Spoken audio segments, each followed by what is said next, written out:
que este es el que quiere que me pintoretee, pero es para pintar. Qué pena, a mí me da pena eso. Ella pintoretea y todo.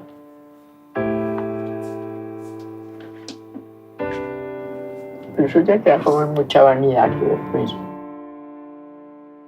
Estoy hablando de la desaparición forzada.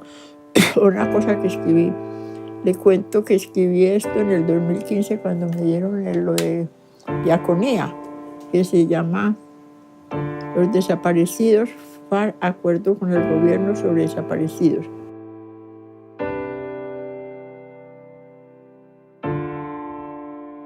Desaparecidos al amparo de la noche y de la niebla, suspendidos entre la vida y la muerte. No se tienen pruebas de supervivencia ni la certeza de la muerte.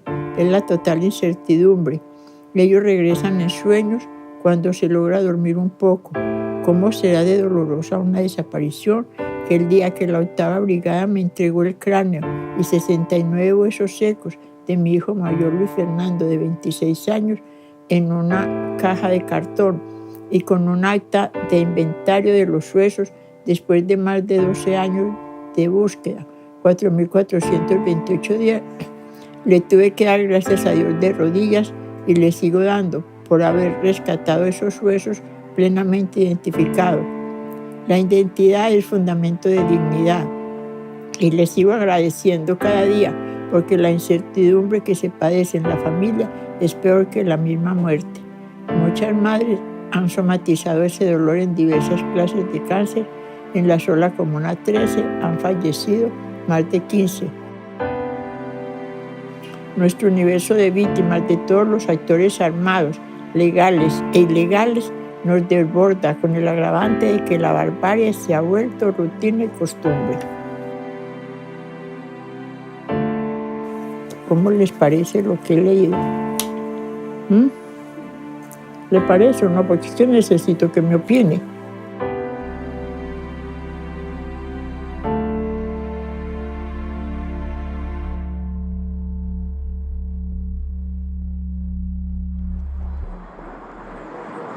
Cuando yo pienso en mi hermano, pienso más siempre es en esa imagen de él. Ni siquiera se me viene la imagen de más joven o ni siquiera de imaginármelo más viejo. Para mí la imagen que quedó grabada en mi mente fue esa y fue un 2 de octubre, o sea, fue por la misma época en que estamos haciendo esta filmación y eso obviamente que significa mucho y rememora muchas cosas. Yo había soñado en esos días que estábamos juntos en una casita finquera igualita a la que habíamos tenido en Envigado y que estábamos él y yo y que había una balacera y que había muchachos que caían al suelo. Cuando Cogorribán y yo lo vimos salir de la casa con su serenidad, con su sonrisa, con su tranquilidad, me voy, dígale a mi mamá que si no vuelvo esta noche vuelvo mañana, pero que esté tranquilo, yo les aviso. Estaba con ese sueño y me dijo, mamá, pero estás tan nerviosa. Le dije, sí, hijo, vas a salir en esta semana. Y me dijo, no, mamá, el fin de semana voy para Bogotá y voy a estar donde la tía Amanda. Yo veía que él salía por las mañanas a trotar u otras veces a montar en bicicleta. Después llegaba y lo veía a la casa con sus libros, en sus estudios, muy concentrado en las cosas. Y otras veces pues salía y nos contaba que iba a ir al cine. O sea, era una persona que yo no sé cómo hacía, cómo distribuía su tiempo, pero una persona que al mismo tiempo hacía deporte, estudiaba, trabajaba, iba al cine, leía. Entonces me dijo, no, yo voy para donde la tía Amanda el fin de semana. Entonces yo me fui, era el 2 de octubre, y cuando venía de ley era el día de los ángeles de las cuartas. Y entonces me entré a la iglesia y estaba cayendo un aguacero tenaz. Y ya me fui para la casa y me dijeron ellos, mamá, que Luis salió y entonces dejó razón de que si no venía esta noche, venía mañana.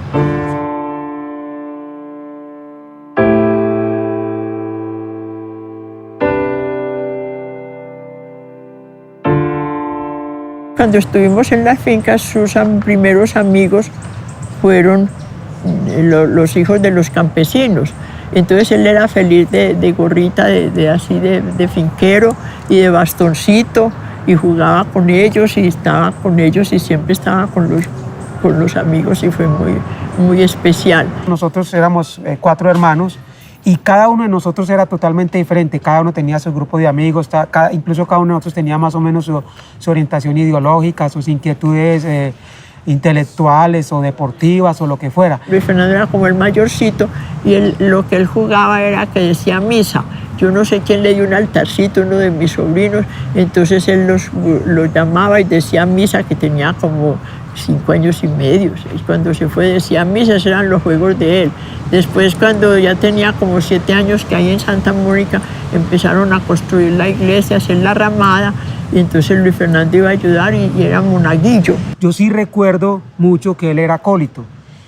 Y el hecho de que él haya estudiado en el seminario menor, yo no creo exactamente que él tuviera vocación de cura, de pronto sí cierta religiosidad. Entonces me dijo que él se quería ir a hacer el bachillerato en el seminario. Cuando él llegó a su 5º y 6º bachillerato, que en esos años nosotros teníamos que hacer lo que llamamos alfabetización, ellos lo hicieron en barrios populares, en el barrio Santo Domingo Sabio.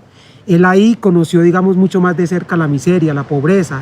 Y él iba allá, ya conoció al padre Carrasquilla, a Federico Carrasquilla, a otro Díaz, pues sobre todo todos esos que eran de la teología de la liberación, fueron muy amigos de él. La teología de la liberación lo que decían es que el hecho de que uno aspire al cielo no significa que tenga que ser pobre toda la vida en la tierra, o sea, eso no les impide luchar y reivindicar sus derechos y reivindicar pan, salud, educación, vivienda, salud. Y yo pienso que ahí fue donde mi hermano de pronto encontró esa contradicción entre la iglesia y la izquierda. La única corriente que les permitía a los muchachos y a los curas concretizar su opción por el pobre en lo concreto, para volver a repetir, era el marxismo.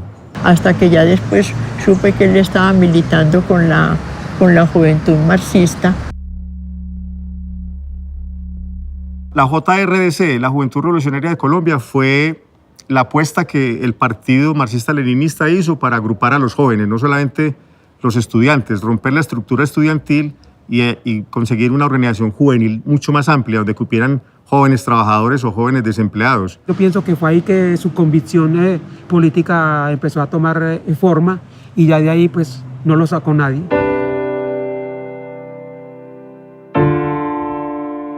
El sábado llamó el mono Restrepo, que era el más amigo de él, el más cercano. Él decía: mamá, si el mono llega aquí y necesita algo de mi pieza, alguna cosa, ya él puede sacar lo que sea. En todo caso, el mono llamó y entonces le contamos, él fue a la casa y le dijimos que qué pasaba con Luis Fernando. Y entonces ya el mono fue y le habló con el doctor Héctor Abad Gómez. Yo fui donde el doctor Héctor Abad Gómez.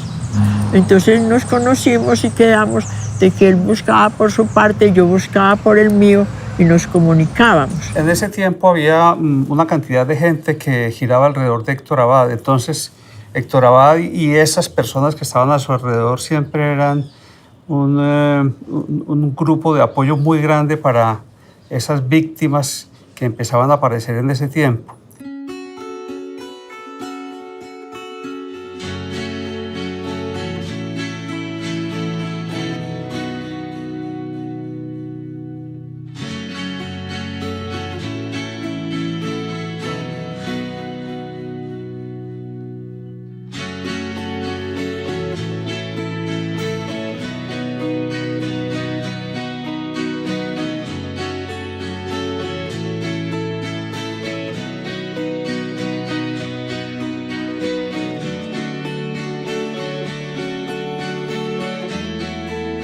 Y el doctor Abad entonces llamó a un médico que era de jardín y le preguntó eso. Entonces le dijo que sí, que había allá, él sabía que habían detenido un muchacho con esas características. Y fue cuando Jorge se fue a buscar. Y aquí en Medellín averiguamos y entonces dijeron que no, que eso no tenía, en la brigada de aquí, que no tenía que ver con ellos porque eso correspondía a Manizales. ¿Cuánto no van? Jorge, ¿hace cuánto no va? Desde esa época, maestro. ¿Sí? Eso que hace cuántos años? 32 años. Que yo no voy por allá por el jardín. 22 años. Pues yo fui cuando a Verdún, que miramos, dimos con el lugar pues donde lo habían detenido a él y eso.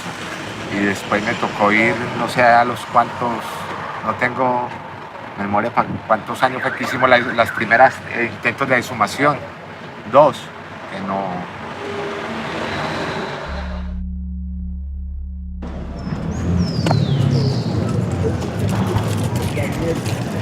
Cuando vine, pues esa parte no existía. Parte nueva para mí, no sé qué había antes, si de pronto había una construcción anterior o algo, pero no, esta parte no. Ya aquí mirando acá para la casa, sí, pasé al lado de la casa. No había nadie, cuando yo pasé no había como nadie a quien preguntarle ni nada de eso, entonces seguí el camino. Yo miraba para un lado, miraba para el otro y no veía como a dónde iba a llegar yo. Venía con miedo, asustado, porque no sabía ni qué me iba a encontrar, ni para dónde iba, ni nada. Entonces sí venía como ansioso, como con susto. Yo nunca tuve la certeza, la cosa que no, ni nunca logré comprender la gravedad de las cosas. Entonces yo me hacía que no, que estaba vivo, que podía estar detenido, que podía estar, como a ellos los detienen y no lo reportan como detenidos después de un tiempo, después de una cosa. Entonces yo dije, no, esa siempre fue como mi esperanza. Pero no, yo no venía a buscarlo acá, ni vivo ni muerto. No, venía acá a saber qué era dónde había pasado, de a dónde lo habían detenido.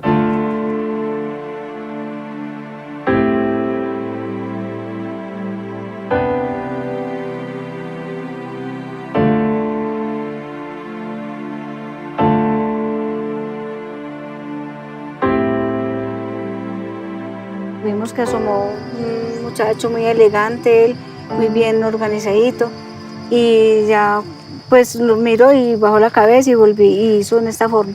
Tenía las manos a lo largo, entonces la hizo así como quien dice, no tengo nada, ¿cierto? Entonces ya dijo buenos días, le contestaron y él siguió, pero cuando ya pasaba por acá, ya había alguien que dijo algo de él, entonces yo en esas empecé a sentir como pujidos, unos pujidos así. Entonces yo me asomé otra vez porque yo me había resguardado. Me asomé otra vez y vi que le estaban dando patadas y puños y él les daba y ellos le daban. Entonces cuando él les mandaba un manazo, ellos le cogían la mano y le mandó un pie también. Entonces ya mandó el otro y quedó como colgando de una mano y de los 2 pies.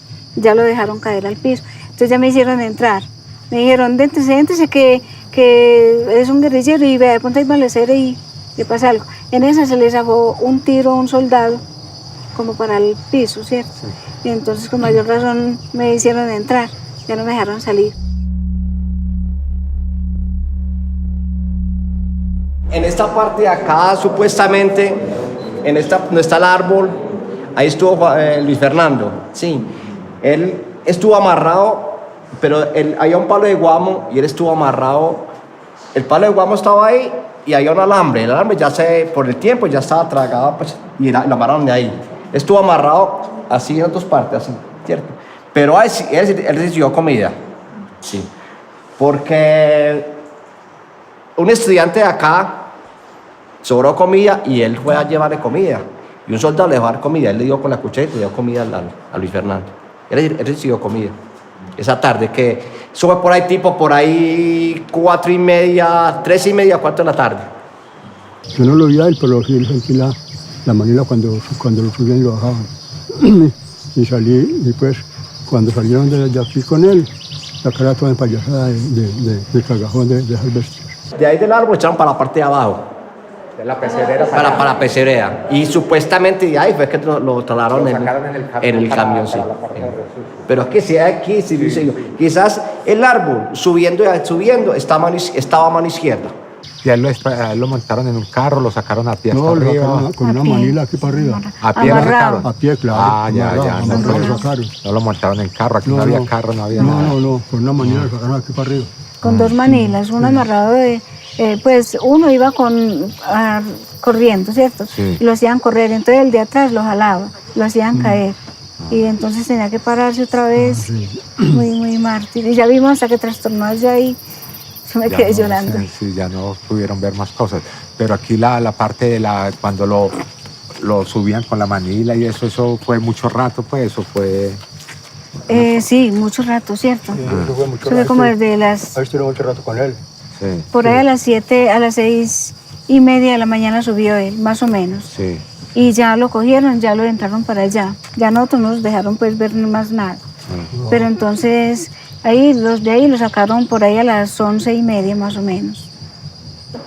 Y al final pues creemos que cuando sucedió todo, el carro cogió esta vía, subió al municipio de Jardín y siguió la vía que es la vía Jardín Río Sucio, que es la vía que conecta el departamento de Antioquia con Caldas, y creemos que es por acá donde encontraron el cuerpo de Luis Fernando, que es en la vereda en el Alto de Ventanas.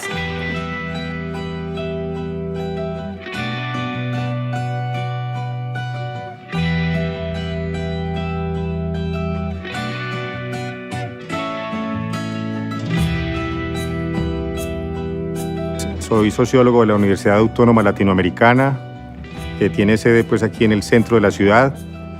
Soy egresado en el año 90 y tuve la oportunidad cuando llegué a la universidad de conocer a Luis Fernando Lalinde.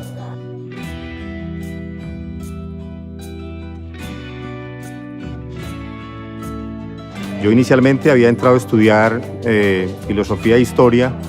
Por orden del Partido Comunista de Colombia Marxista-Leninista, se me orienta que vaya a reforzar la Facultad de Sociología. Estaba muy débil como movimiento estudiantil. Cuando me traslado a esta facultad, hago contacto con Luis Fernando, nos empezamos a tratar, a ver, a conversar y nos cogimos confianza mutua. Cuando yo me encuentro con Luis Fernando, veo una persona que es completamente distinta al común de lo que eran los demás compañeros. Luis Fernando era líder estudiantil en la Autónoma y en la Nacional. Nunca tuvimos militancia orgánica directa, pero nos reuníamos en plenaria. Luego vino el periodo del periódico Revolución, del periódico Unión, yo fui vocero y ahí logré ver a Luis Fernando en algunos momentos. Fernando ya andaba en el EPL, en el Ejército Popular de Liberación, y me confiaba ciertos documentos, me hablaba de las experiencias del partido en el campo y también nos colaboraba en la lucha estudiantil.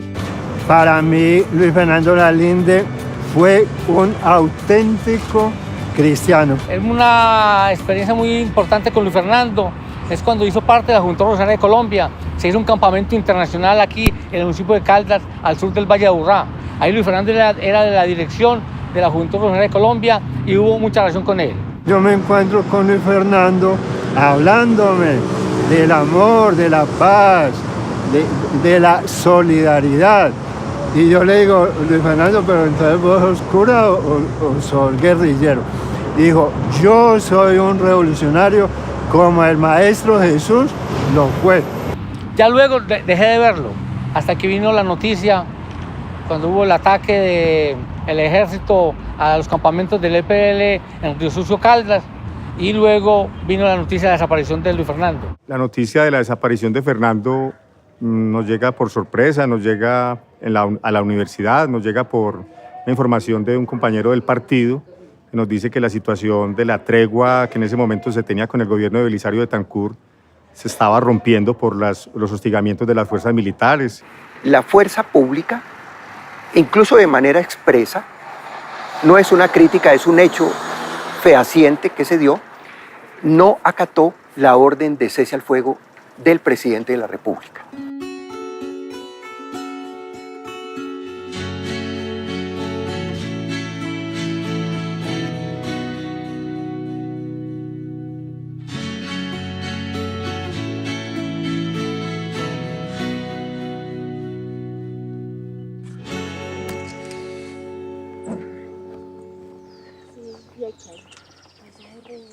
Mi nombre es John Restrepo. En el EPL me conocían como David. Yo me uní a las guerrillas del EPL a principios de los 80 en Medellín. En esta zona fue donde el ejército detuvo a principios de octubre del 84 al compañero Luis Fernando Lalinde. Luis Fernando era el jefe político del Frente Carlos Alberto Morales del EPL, que era el que operaba en esta zona. Sabíamos que estar alzado en armas en una zona donde el ejército estaba también controlando el paso de los guerrilleros, quien caía en manos de ellos no se salvaba. Por eso nosotros, cuando fuimos atacados en el campamento, nosotros sabíamos 3 días antes que el ejército estaba en la zona. Tomamos la noticia con precaución, pero confiábamos en que iban a respetar la tregua. Hubo una declaración desde los mandos militares de no cesar sus movimientos de ocupación territorial por encima de los campamentos guerrilleros en tregua, y esto llevó a hechos permanentes de deterioro ya desde el punto de vista de los ataques a los campamentos en tregua. Luis Fernando, como era el jefe político de la columna, él debía ubicarse en un punto específico de manera que no tuviera que enfrentar directamente el combate. Nosotros teníamos que protegerlo a él.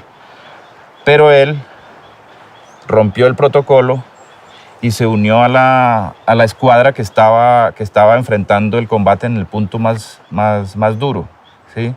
Y asumió el mando ahí. Y en las primeras horas del combate cayeron 3 compañeros. Fue herido de manera muy grave un comandante de escuadra. Estuvimos combatiendo varias horas y de ahí nos retiramos. Y a mí me enviaron a que auxiliara a ese compañero que estaba herido. Y chocamos nuevamente con el ejército, que había logrado avanzar bastante por esa parte. Ahí los enfrentamos y yo, como pude, yo traté de proteger a mi compañero con el cuerpo mío, lo puse detrás de mí. Lo único que sentí fue como si me hubieran puesto varias candelitas en el cuerpo, como si me hubieran puesto varios fósforos encendidos al mismo tiempo. Y me toqué y entonces tenía sangre.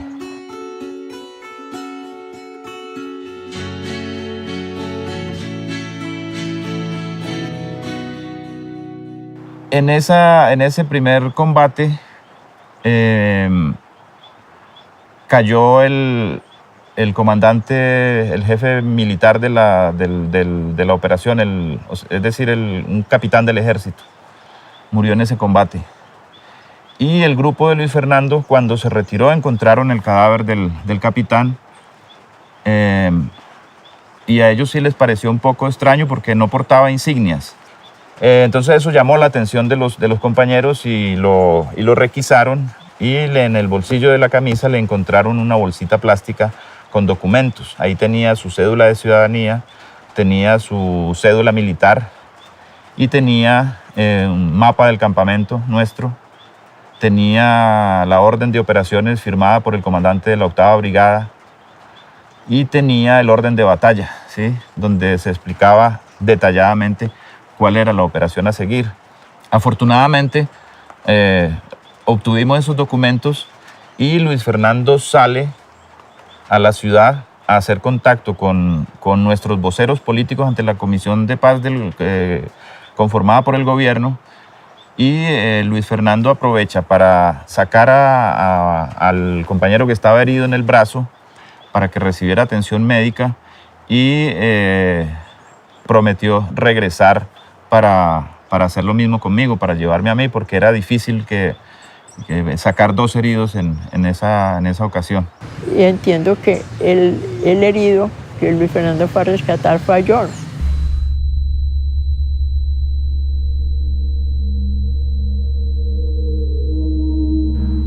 Absolutamente nada, por más noble, por más grande que se haga hoy día, sirve para reparar lo que pasó con la pérdida de Luis Fernando.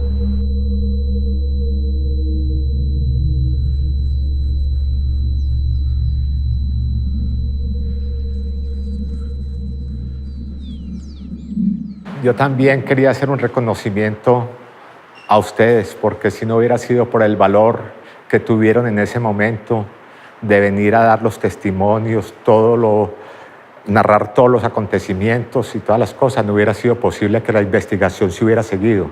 Yo les agradezco mucho de todo corazón. Para mí es doloroso.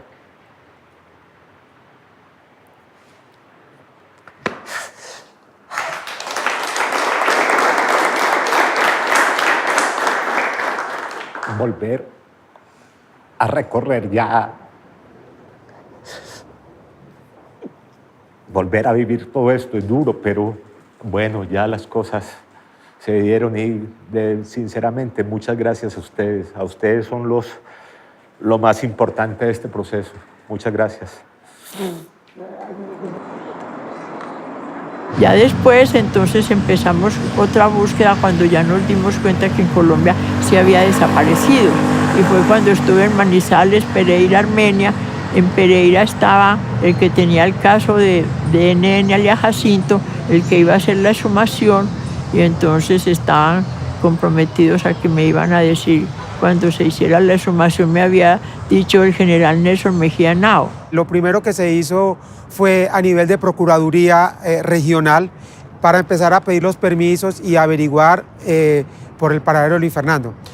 Como a medida que no se obtenían respuestas, decidimos en el mes de diciembre instalar una denuncia penal ante un juez. En esa época se llamaban juzgados de instrucción criminal. Cuando yo empiezo ya a buscarlo, entonces con los militares, entonces es cuando que se hablaban era del NN alias Jacinto, fue que lo pusieron. Nadie conocía a Luis Fernando Lalinde.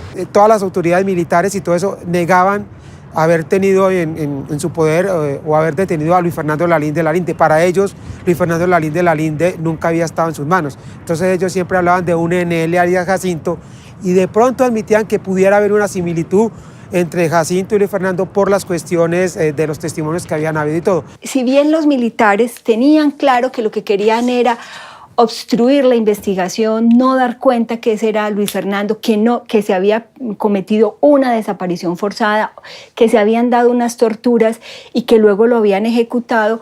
Es muy importante ahí el trabajo que logran ustedes también emprender en la Comisión Interamericana de Derechos Humanos, y ahí la Comisión Interamericana también esclarece la situación, empieza a plantear desde esa época que lo que había pasado a Luis Fernando era una desaparición forzada, una ejecución extrajudicial y unas torturas. Héctor Abad Gómez fue el primero que comenzó con la Comisión Interamericana de Derechos Humanos de la OEA. ¿Por qué? Porque acá no se daba ningún resultado. Una vez se pudo establecer que realmente Luis Fernando Lalinde no solamente había sido capturado ilegalmente, torturado y desaparecido, sino que también había sido ejecutado, ¿sí?, por todos los elementos recaudados en el proceso interamericano. En el año 88, si no estoy mal, la Comisión Interamericana adoptó su informe de fondo, lo que se llama el informe de fondo, que es como su fallo, su sentencia, donde condenó al Estado colombiano por la desaparición forzada y asesinato y tortura de Luis Fernando. Entonces ya dijeron que no era desaparición, sino también ejecución. Entonces pusieron ejecución y salió el 16 de septiembre de 1988, ya responsabilizando al Estado colombiano por eso y punto. Yo acompañé personalmente a doña Fabiola al Ministerio de Defensa, a la Procuraduría Delegada para las Fuerzas Militares, y pedimos una copia del fallo y se nos negó. O sea, un Estado de Derecho donde las sentencias del órgano disciplinario máximo, ¿sí?, son secretas. Hay una cosa que mi mamá repite mucho y lo dice y es cierto: cuando salió la primera resolución de la OEA en septiembre del 87, lo primero que yo le dije a mi mamá es cómo nos la van a cobrar.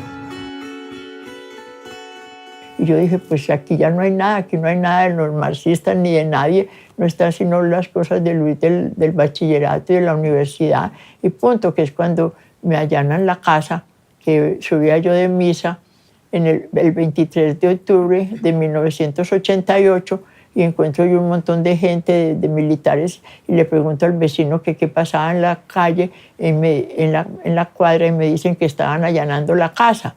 Y como a la 1 de la tarde me llama mi hermana y me dice: allanaron la casa, se llevaron a mi mamá, se llevaron a Jorge y a usted lo están buscando. Cuando yo llego allá encuentro que un capitán estaba sentado en mi cama, todas las cosas del closet estaban en el suelo, y yo pregunté, ¿pero qué pasa aquí? Cuando ya ese capitán Me dijo que era que ellos estaban haciendo un allanamiento y yo, pero como, ¿por qué motivos? Que era que los vecinos se habían quejado de que en mi casa había movimientos sospechosos. Mientras Adriana estaba con él en el cuarto, Adriana sintió un golpe de una puerta y se asomó y estaban saliendo de la alcoba de Luis Fernando. Yo esperé un rato, traté de calmarme, estaba muy nervioso, muy preocupado y así todo dije, no, con riesgo y todo, yo voy a mi casa, hablé con mi hermana. Esa noche sí me quedé ahí, pero al otro día me dijeron, usted se tiene que perder de aquí, usted no se puede quedar acá. Mientras yo buscaba en el bolso la cédula y eso, entonces él se puso como la mano en el estómago y se agachó y se metió a la última parte del closet del primero allá y metió la mano por allá y apareció con una bolsa así en la mano y me decía, señora, ¿y esto? Y yo, pero capitán, ¿cómo qué es eso? Y me dice, pues las cocas. Y yo no entendía de qué coca me hablaba él, yo no sé de qué me habla. Entonces abre la bolsa y saca dos cosas largas de una cosa blanca acabada de empacar.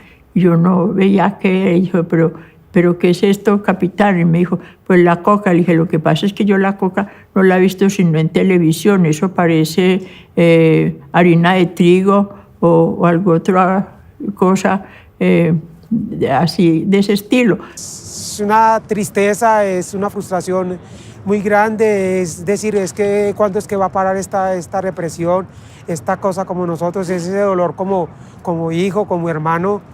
Entonces nos bajaron a la Alpujarra para ir donde el juez que le tocaba pues, el caso de nosotros. Entonces fuimos allá y resulta que allá nos contaron que yo iba para el Buen Pastor y Jorge iba para Bellavista.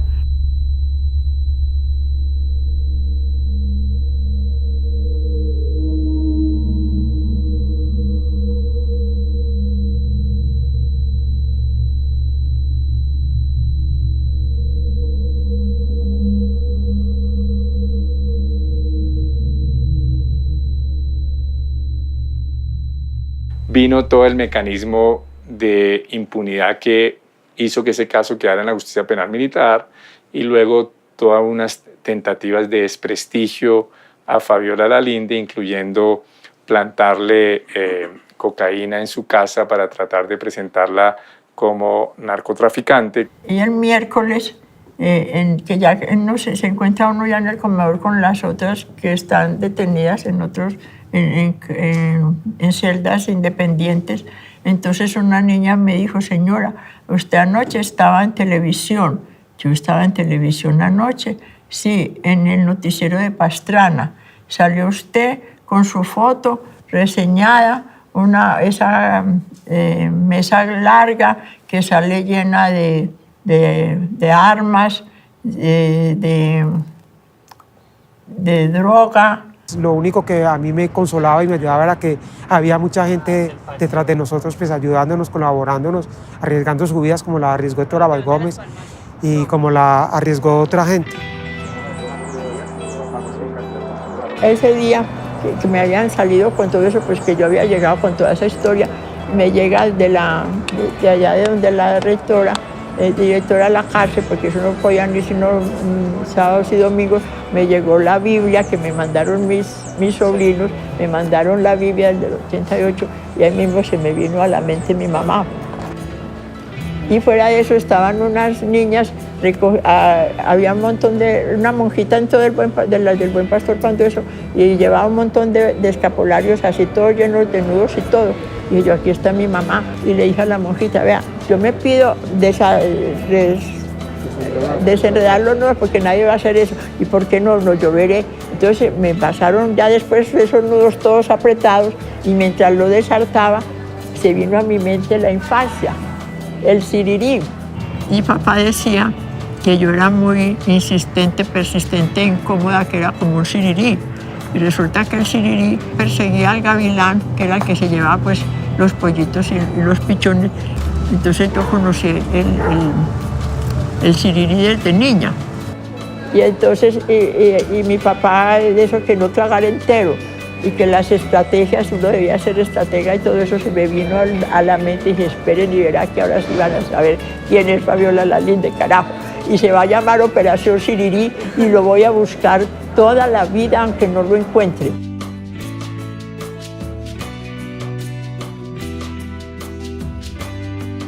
Ella, como se enteró de que todas las compañías de contraguerrilla que nos metieron acá para aniquilarnos tenían así nombres de aves feroces: águila, halcón, buitre, arpía.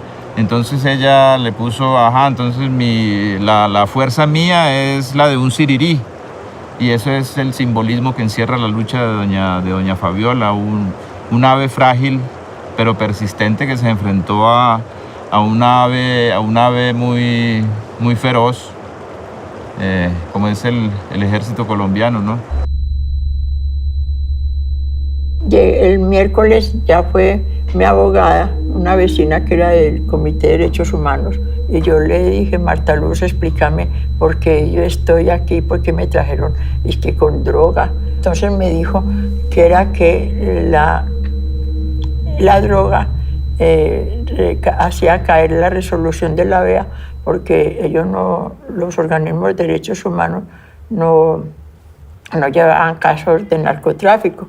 Y cuando la indagatoria que le hicieron, estaba mi abogada esperando el turno y oyó cuando el capitán que me hizo el allanamiento oyó cuando le dijo al juez, esa señora es inocente y ellos no tienen perfil de narcotraficantes. Y afortunadamente la justicia ordinaria no aceptó, digamos, ese intento de enlodar su honor.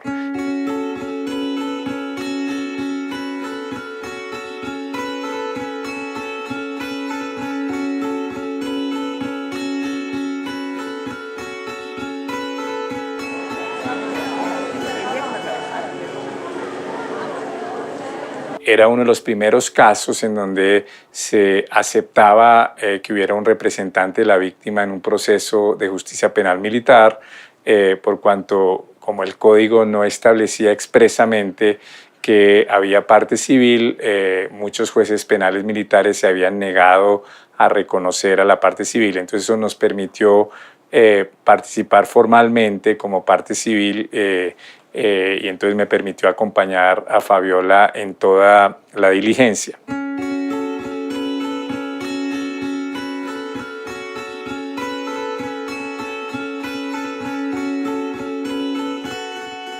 Eso fueron 2 días y fueron 2 diligencias, una en el mes de abril y otra unos 2 meses más tarde, debió ser a finales de mayo.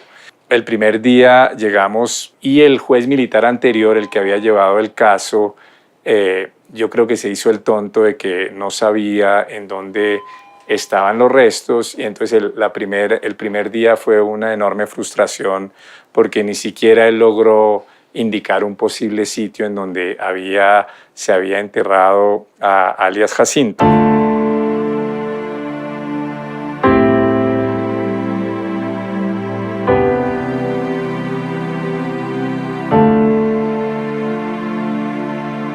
El juez militar aceptó una idea que resultó decisiva, que fue también citar al que había sido el conductor en la anterior diligencia del año 84. Aquí estamos en el año 92, que era un conductor del DAS. Y entonces al día siguiente se llevó a ese conductor del DAS y el juez militar le dijo que estaba bajo la gravedad de juramento y que si él recordaba bien esa situación, y el conductor del DAS dijo que recordaba perfectamente. Volvimos a hacer el recorrido y él, digamos, inmediatamente dijo, mire, eso fue aquí. Y entonces nos bajamos del carro con Fabiola y empezamos, digamos, la carretera era aquí y eso tenía una montaña, digamos, como una montaña así. Y entonces fue bastante impresionante porque empezamos a caminar y el señor dijo, mire, eso fue por aquí, y empezaron a escarbar así por el suelo, y ahí dijo, mire, aquí hay una vértebra.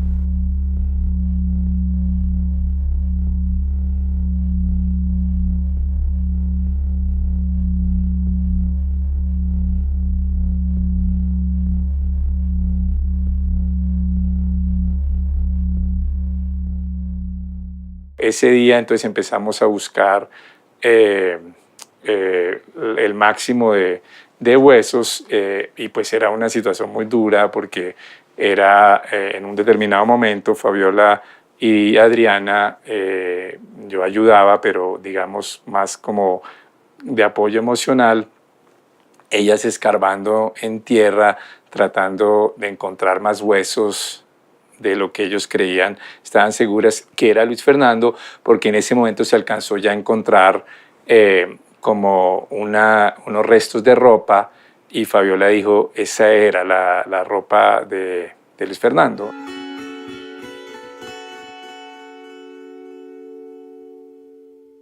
Y se encontraron las rótulas, se encontraron varios restos de las falanges.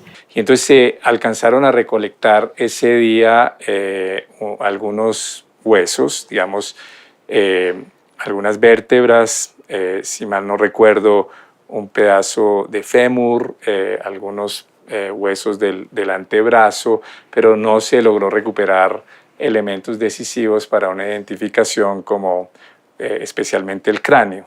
Y eso fue el miércoles santo, iban a ser las 3 de la tarde, y el juez que estaba de la octava brigada dijo, señora, yo sé que usted es muy insistente, a ver qué puede hacer, pero llevamos 2 días aquí, yo no me puedo quedar aquí. Entonces me senté en una piedra a llorar. Entonces ahí se cerró esa primera diligencia.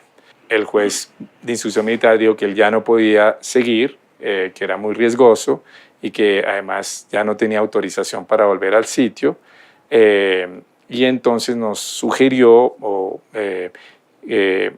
que eso solo se podría volver si había una presión internacional. El juez dijo, ya les toca a ustedes a ver si dan oportunidad de hacer una segunda exhumación, porque yo ya no puedo hacer más nada. Hicimos nuevamente una solicitud a la Comisión Interamericana, que diciéndoles, mire, ocurrió esto, se alcanzaron a recoger estos restos, pero es necesario volver y continuar la exhumación y es necesario hacerla muy rápidamente antes de que esos huesos se pierdan.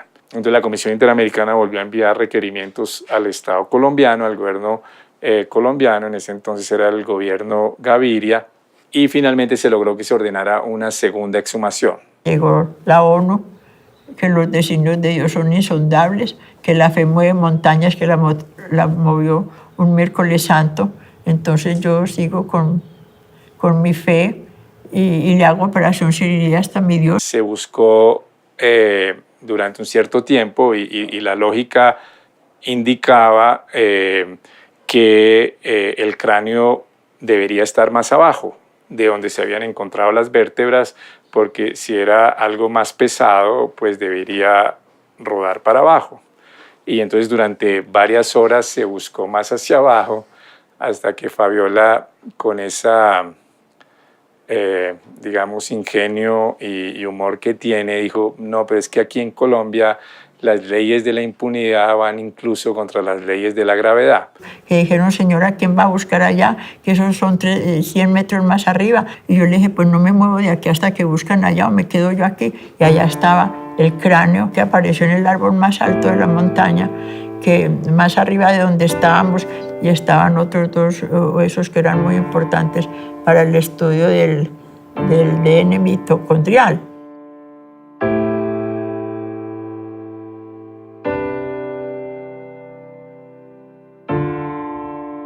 El proceso de identificación incluye el establecimiento del sexo, la edad, la estatura, toda la caracterización morfométrica de la persona a partir del cráneo, y posteriormente con eso se elabora lo que nosotros lo denominamos un retrato antropológico. Después se procede a una reconstrucción gráfica de acuerdo a la caracterización del cráneo, ¿no? La nariz, los ojos, la boca, la forma de la mandíbula, y finalmente se elabora un retrato tridimensional, más o menos como el que tenemos acá a la derecha. Entonces fue una diligencia muy, digamos, emotivamente muy dura, especialmente, yo creo que para todos los que participamos, pero especialmente para Fabiola y Adriana.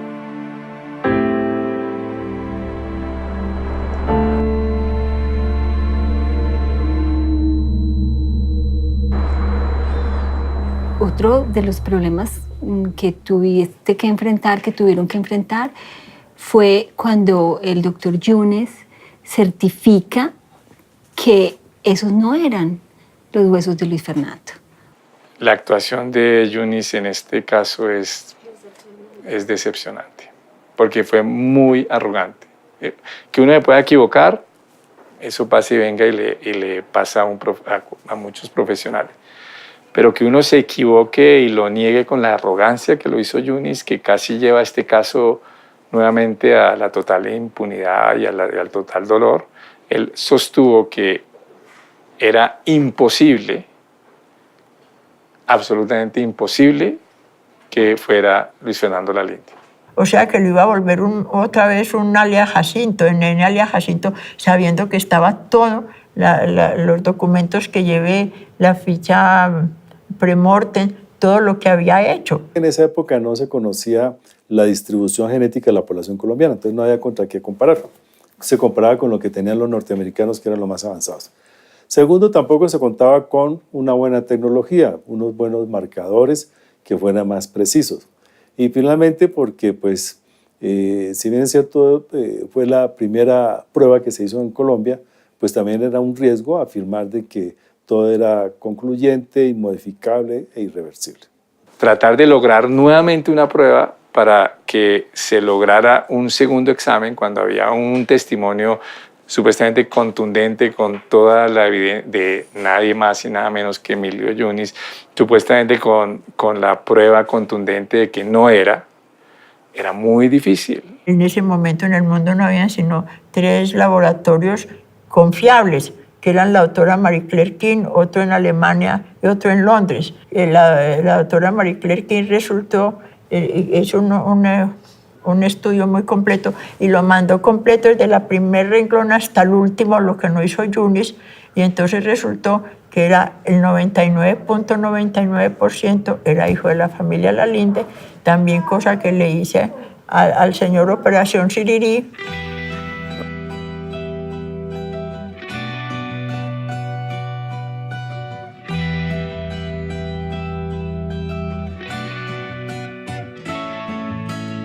El Osario estuvo 4 años ahí esperando a Luis Fernando porque lo tenían allá en la 8ª Brigada, en una caja de cartón, metido por allá en una bodega. Y estuvo 4 años.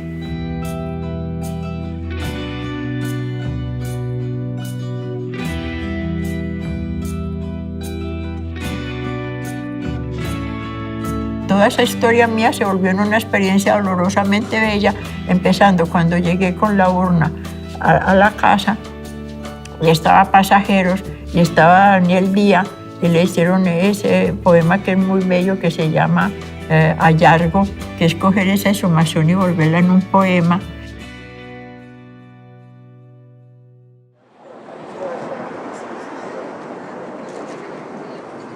Doña Fabiola instauró un proceso contra la nación, contra el Estado, ante el Consejo de Estado, ¿sí? ante la jurisdicción administrativa, en una acción de reparación que apuntaba no solamente que le resarcieran, que le indemnizaran por el daño tanto material como moral sufrido, sino también que le dieran el derecho a la verdad de saber qué había pasado con su hijo, etcétera, etcétera.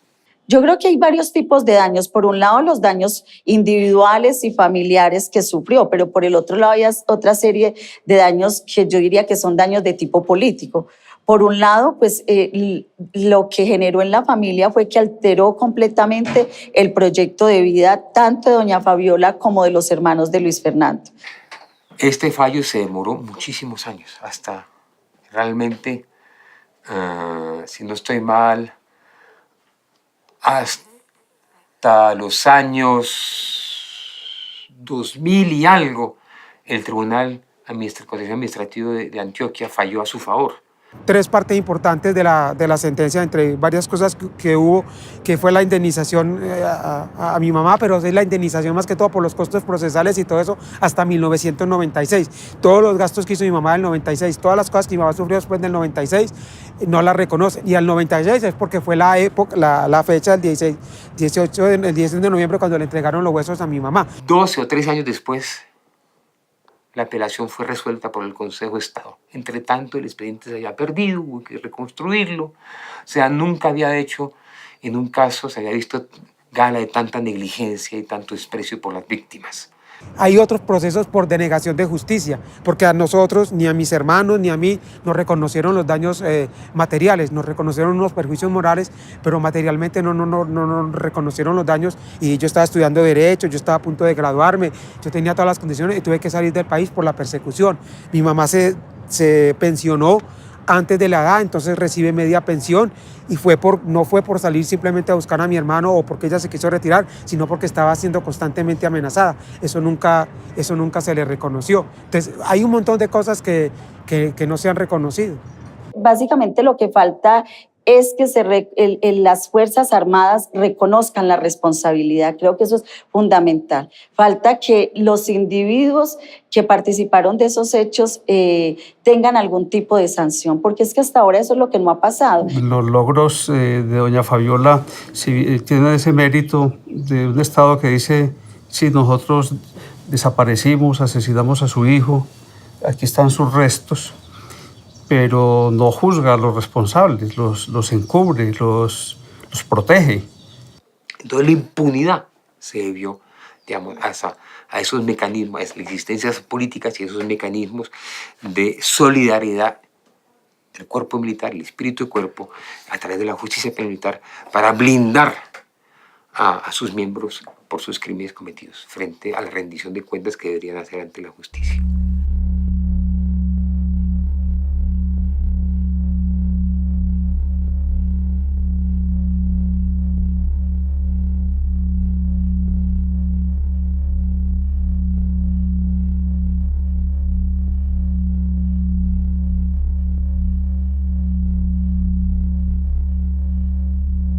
Doña Fabiola, ¿cómo está usted? Un placer saludarla. A mí también. Excúseme demorarme en llegar. Ah, no, yo sé que estaban con problemas del clima. Sí. Mucho gusto. ¿Cómo están? Mucho gusto.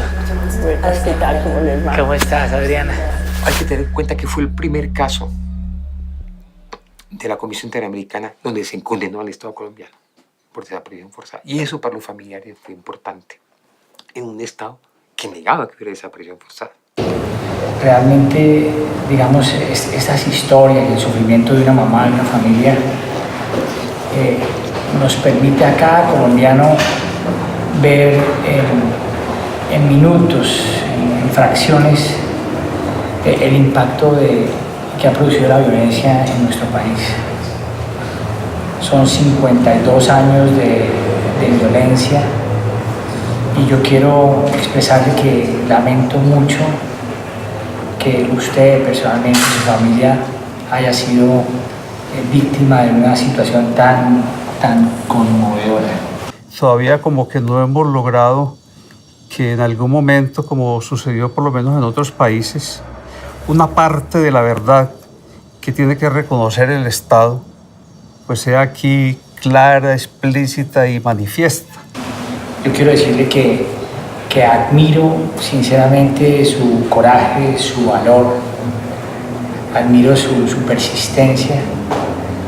Le doy gracias a Dios que usted sea un sirirí y que esa persistencia le haya permitido llegar a un momento como estos, en los que usted inicia como a encontrar un poquito de más calma en su corazón, que esta presencia nuestra pretende ser un poco un bálsamo para tanto sufrimiento.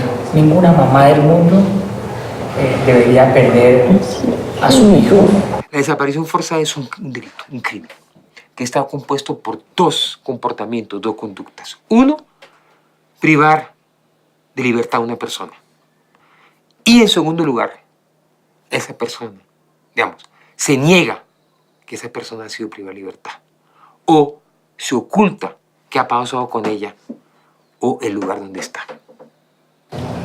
Lo que yo quiero ante todo es hacer lo que es la justicia del caso de Luis Fernando, porque está pendiente la justicia y no hemos renunciado a ella. Las características del Estado colombiano son muy particulares. Yo lo he llamado un Estado esquizofrénico. En un aspecto, pues, el Estado trata, en la parte formal, digamos, el Estado trata de ser un Estado de derecho, con una constitución, con unas estructuras jurídicas, firma todos los tratados internacionales de derechos humanos, acoge todas las comisiones internacionales que vienen, etc. Pero por otro lado, digamos, otro brazo del Estado es el que agencia la violencia.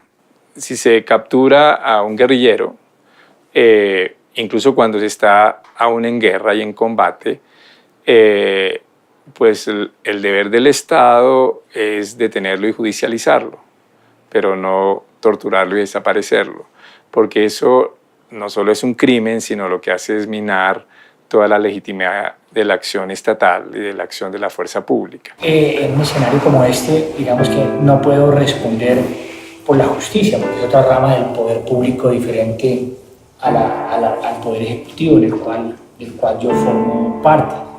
Pero sí, yo les quiero decir que estos procesos de verdad, justicia, reparación y no repetición, indudablemente van en el futuro a abrir camino para que precisamente cada mamá conozca qué pasó con su hijo, tanto en este caso ustedes que sufrieron esta situación tan difícil, como en el caso de todas las mamás que yo también represento que han sufrido terribles desapariciones por parte de las FARC y del ELN. Hay que pensar en una situación. ¿Dónde está el desaparecido?